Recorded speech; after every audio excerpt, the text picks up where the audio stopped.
मोहसिन मैंद्रगीकर शहर उत्तर विधानसभा क्षेत्र में चुनाव लड़ने के लिए तैयार थे कि मैंद्रगीकर को किसी ने रुकाया था चुनाव लड़ने के लिए, वोटों का बंटवारा करने के लिए? और मैंने इम्तियाज जलील साहब के पास भी 11,000 रुपये भरकर फॉर्म भरा था। तो वहाँ के फारूक शाब्दी साहब ने बताया या नहीं बताया वो और बात है। नहीं, आपकी सियासत को लोग समझ नहीं पाते। कभी आपके नाना कांग्रेस में रहते हैं तो आप एमआईएम में रहते हैं, आप कांग्रेस में रहते हैं तो नाना एमआईएम में जाते हैं। ये क्या है मतलब? ये हमारे सदर ने हमको कहा था। हमारे सदर मतलब अभी कांग्रेस में है ना?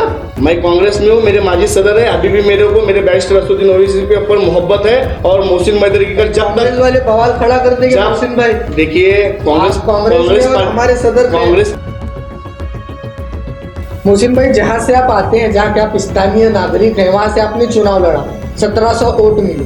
फिर उस 1700 लोगों को छोड़कर प्रभाग 14 में मोहसिन मैंद्रगीकर भावी नगर सेवक के पोस्टर लगा रहे हैं। तो मैं प्रधान साहब से यही नसीहत करना चाहता हूँ कि आप भी आपके अध्यक्ष शहर अध्यक्ष के भरोसे में लेकर काम कीजिए।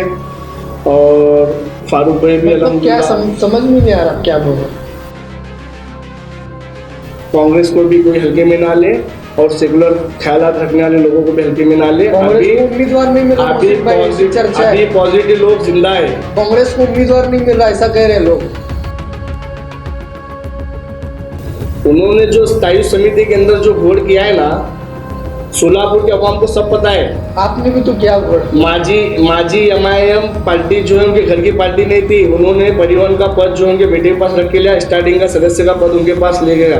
और कहीं ना कहीं ऐसी भी चर्चा है कि उन्होंने उस स्थायी समिति के अंदर शिवानंद पाटिल के पास से बहुत सारा माल लिया है।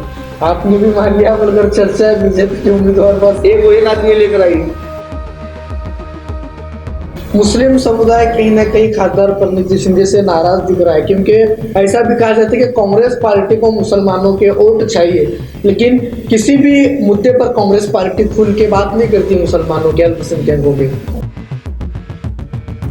प्रचार के दरमियान में भी यही बात कहता था कि ये कोटे परिवार जो है ना, ये जीतो या हारो, ये बीजेपी में जाने वाले हैं। मेरा राजकीय गुरु भी अगर कोई उस टाइम था तो वो फारूक शाब्दी साहब थे। आप कौन है राजकीय गुरु? राजकीय गुरु अभी भी वही है मेरे, लेकिन अब कुछ बातें ऐसी हुई कि उस टाइम इलेक्शन लड़ने के मामला के अंदर फारूक शाब्दी साहब भी मेरे को हाथ रख रहे हैं। फारूक शाब्दी पीर साहब हो या रियाज मोमिन हो या फिर तुम्हारे साबिर कुल्ले साहब हो, ये इनके साथ लॉयल रहकर इनके साथ काम करते गए, लेकिन इनको भी बेवकूफ बनाने का काम कोटे परिवार ने किया। आज हमारे नाना प्रभाग 14 के मरहूम रफीक अत्तूरी ये नगर सेवक थे। ये इनको पढ़ने लिखने कुछ नहीं आता था, फिर भी अल्हम्दुलिल्लाह उन्होंने 25-30 साल जो है ना सोलापुर महानगर पालिका में नगर सेवक बोलकर काम किए और प्रभाग 14 के लोगों के लिए आवाम के बीच में रहकर काम किए।